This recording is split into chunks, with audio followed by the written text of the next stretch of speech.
A day in my life in Taiwan as a caretaker. Ito guys, every Tuesday namamalengke kami ni Amo ng sari-saring gulay para sa aming 1 week na gulay.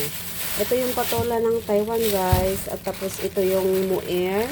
Masarap siya, may malalaki at may maliliit. At ang kinuha ko ay yung maliliit lang.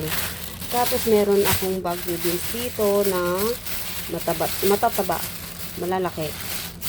Ito bagyo beans na malalaki. Lalabas ko. Ito siya, ganito siya kahaba. Tapos meron din akong maliit. Asaan yung maliit ko? Ito. Ito yung maliit kong bagyo beans.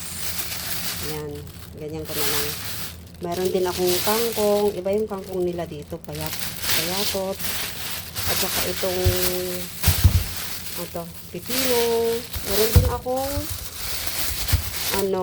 ayan, ampalayang puti. Tapos meron akong klase ng gulay na iba-iba. Parang pechay din natin yan. Tapos ito yung aking spinach. Ito yung aking spinach. Bumili ako ng maliliit. Meron din siyang malalaki, ganyan. Tapos ito yung namin. Ito ang 1 week namin na gulay. Meron din akong cauliflower.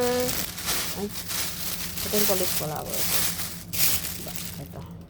Yan. Tapos carrots, mushroom. Yan guys, ang aming mga gulay. Tapos yung papakita ko sa rep namin. Wait. Naman ang stock ko for the meat and chicken, shrimps. Yan. Thank you for watching guys. Ayan, ganito lang buhay ng caretaker sa Taiwan.